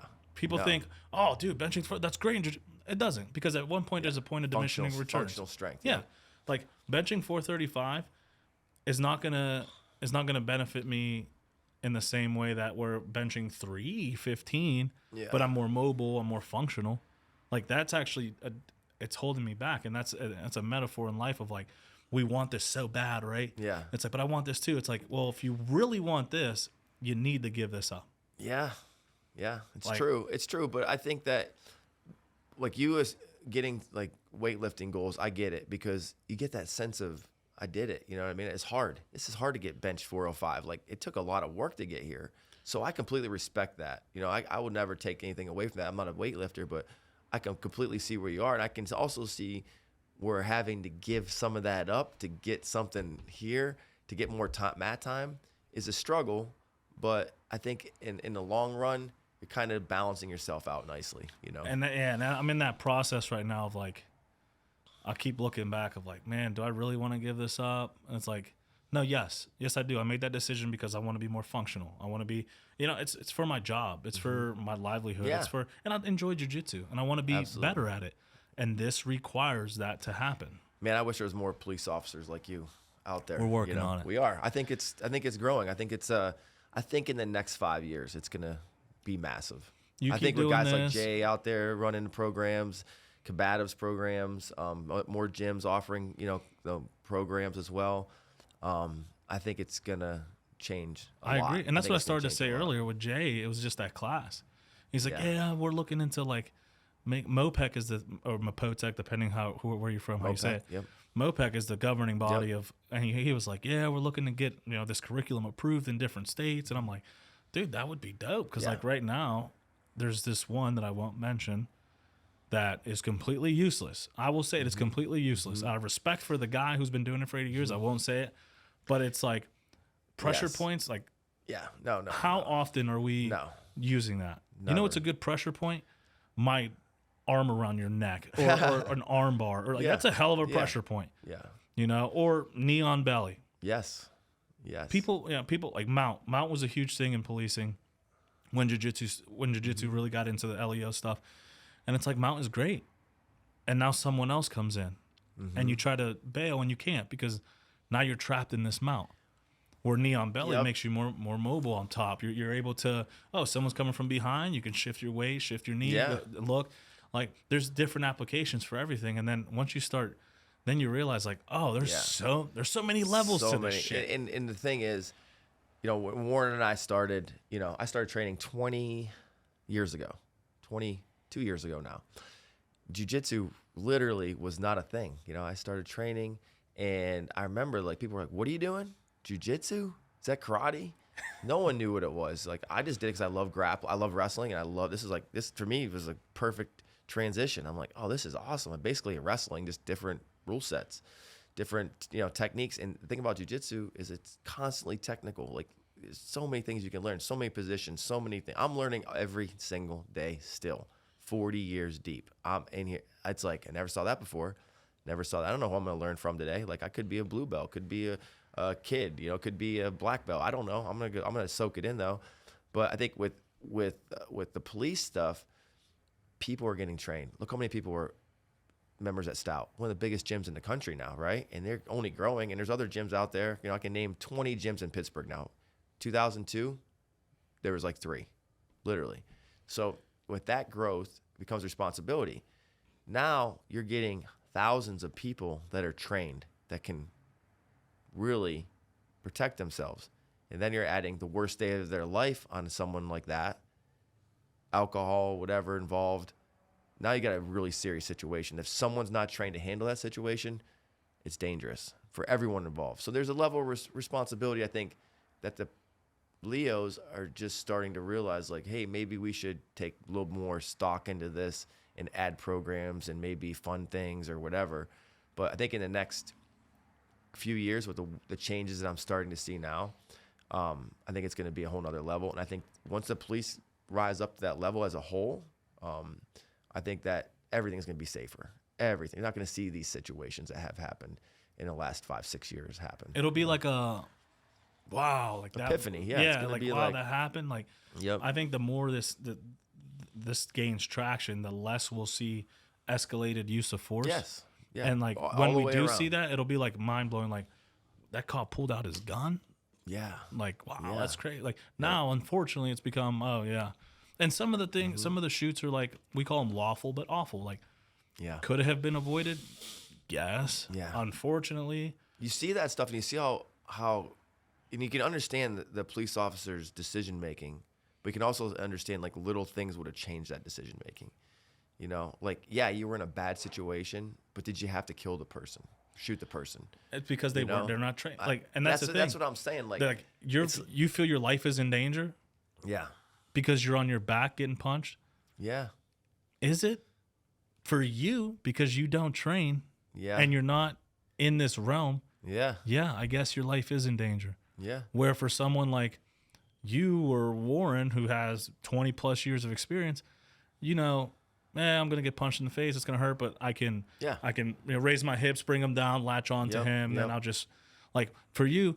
This is gonna suck. This is gonna hurt, but my life's not in danger. This is a bad Yeah. place to be. I got to change that. Yeah, yep. You're gonna be less likely to escalate that use of I think force. we're gonna see a lot less of that. I really hope so. That's my goal. That's my vision. That's what I'm really hoping to, see everything go toward. And I really think it's going to with what I'm seeing as a whole, with like behind the scenes changes that are being made now. What's next for you now that we are? Yeah. Like what you got any goals for the next 5 years for the Map Factory, the rehab center, for Isaac? Goals, we have a little black book over there. You can fill it out. I'll bring it over for you. It's our goal book. Everyone writes their goals in every year, so we see each other's goals. I think that's important. Oh, dude, that's sick. Yeah, I'd we love have it. our I'd little be black honored. book. And it's good because I love looking at that book. I love going back because you can go back 2-3 years in there. Man, what was his goals 2 years ago? Yeah, What are they today? it's awesome. And I write in that book. You can check out my goals if you want. They're right over there written down. Dude, that is sick. Yeah, so I don't hide my goals. They're out there. I want to be accountable. If you don't verbalize your goals, if you don't write your goals down, if you don't see your goals, if they're not in front of your face, it becomes a lot easier to kind of forget your goals. So, I think that's a big thing that I'm a proponent of. And my goals for the gym are to continue to grow this community in Pittsburgh. And I take a lot of responsibility in this. I think that the seeds were planted correctly, which is very rare. Just talking to my friends from other cities, other gyms, other places, that I can go to another gym in Pittsburgh, be welcomed into that gym. And I obviously want to welcome people into my gym as well. Obviously, we are a different breed of human, and I love that. I think that we're, maybe not all there, but, I want to surround myself with more people like that. Some of my favorite relationships in my life have come from opening my doors and opening myself to, other opportunities, other situations, other humans. And that's what living is for me. So if I can continue to do that and live that way, I feel like my life's going to be even more blessed. I'm going to have more friends, more people I consider family, more people are going to hold on to my rope, more people I'm going to hold on to their rope. And I hope that spreads not just at the Mat Factory. I hope that spreads, everywhere we can, water the seed other places. So I've been blessed to have friends like Warren. Consider him, high character, highly, gifted human being. And not just him, many others like Lou, and like I mentioned some others, Tommy, and there's so many people. There's just so many people around Pittsburgh that I consider, my brothers and sisters. I think that also women's jiu-jitsu is really, in wrestling too. I think there's a place for women in the sport. And I think that needs to be watered as well. I think that we do a good job of that. But I think I need to continue along that, to welcome anyone. I don't think there should be any kind of stipulations of who can and cannot step on the mat. That's, if that was the case, I don't think I would have ever had my opportunity to do that. So I think that's, a big goal of mine in the future is to continue to help grow the sport. I'm also very blessed that I can sit back and look at jiu-jitsu a little differently than maybe a business owner can. So I like to kind of, use that to help the community, bind it a little bit, because it does become competitive. We do compete against each other. And it's real easy to lose sight of the fact that we're really just like-minded people, like you like the same stuff I do. Why should I hate you? I don't like that. Like we do this in wrestling all the time, because you catch yourself like, I don't like those guys. I don't like that team. Really, what are they? They're really just love what you love. They're you. They're you. They're you. You know what I mean? So I think that's something that I can use. And I'm competitive, bro. I am competitive. I don't like to lose. Like my losses hurt me deeply. But I also grow from them. I know that. But I also, if one of our guys is fighting a stout guy, I'm behind my guy, right? One of my guys is fighting someone else. Do I like doing that? No, I don't like it because I respect you. I know they're bringing it too. You know what I mean? And I know that other teams bringing it. Would I rather just fight guys I have no idea? Our guys fight who they are, where they're from? Absolutely. But it's going to happen. So the best thing about it, like the relationships and that I have grown with the coaches, there's nothing that's going to break that. We might be in the middle of a fight and we might disagree on something and we might get heated a little bit. End of the day, I know it's Mike and Warren. You know what I mean? Like, so I love having that fact that, we can cross train, we can compete, and we can still grow the community in Pittsburgh like we have. And I am 100% behind seeing Pittsburgh become a mecca for jiu-jitsu, which it really should, because we have the wrestling base that it takes, and we have these guys training. Like, I'd love to see someone from Pittsburgh compete at the ADCC championships. I think that needs to happen. I think that we have guys in line. Like, we have 3 guys here training hard right now to try to qualify for that tournament. And I have friends that are trying hard to qualify for that tournament. That'd be a huge step for jiu-jitsu. I love the ADCC rule set. And I think that we have guys that can make that happen. Bro, man, I appreciate you for jumping on. Yeah, I appreciate you, Ish, for keeping me in mind. Of course, for inviting me to the Mat Factory, your home. You're obviously, this is like everything. You pour your heart into this. So just inviting me in, I appreciate it. There's so much I can pull from. I'm just sitting here like mind blown at our conversation. Yeah, it was great. I appreciate speaking of him, there he is, Cody Gamble. Ladies and gentlemen, watch this tank walk by. He's going to look like a shadow just blurred through. There he is. Tell him to come over. He walked by. Well, yeah. I appreciate you guys. I appreciate you. This is Isaac Greeley with the Mat Factory on the Relentless Project. Hey, one last thing I just want to say. I have a wrestling camp every summer. I started with one of my best friends and my first coach is Sean Lathrop and another guy by the name of Aaron Rendos. It's called Bruno Irfido Wrestling Camp. We call it Team Bruno. It's in my hometown, Port Allegheny, Pennsylvania. It's open for grapplers and wrestlers. I bring up about 100 kids from here. There's over 200 kids that go to it, and there's grapplers from all over the country that come in and do it. It's pretty dynamic. It's open to anyone, so if anyone wants to come, check it out. I'm very proud of it. It's a nonprofit that we run. We give scholarships out to kids that come to our camp to go to college in their sophomore year. We offer them opportunities to win scholarships. So we've given about $75,000 in the last 20 years out. So, Wow. yeah, it's something I'm real How can they passionate get more about. information on We have team at Bruno Irafito Wrestling Camp on Facebook. We have an Instagram page. I don't run, but our teambruno.org is our website. Teambruno.org. Get more information. I'm putting it out in the next couple of weeks. All of our staff. It's June 17th to 21st this year, and most of my team goes up, and other team Mike's been there. A lot of my grappling friends in the grappling world come, so it's a pretty awesome thing, and everyone gets to experience my hometown, fishing, campfires. Kids love it. We bring it up. It's awesome. My hometown really does a great job of hosting and welcoming my community into my hometown. So I get to spend time with my family, and it's just a special week. So if anyone wants to come, and you can really see my personal passion in play, that's the week that Sean and I do everything. So I'll make sure to push it. yeah, for put sure. Put it on the calendar. What's your Mat Factory Instagram? Because I'm sure you're gonna be posting it on there. At the Mat Factory. Yeah, we've been on the Mat Factory Instagram page. That's my personal page. Not to be confused with the Mattress Factory is what's his name. We get that. We get that. Bro, I like melted in my seat, but when he said funny. it, I was like, what? I get that. I love it. I started laughing. I mean, it could be the Mattress Factory because y'all be putting people to sleep. Just chokes and chokes. That's Dempsey. That's Dempsey.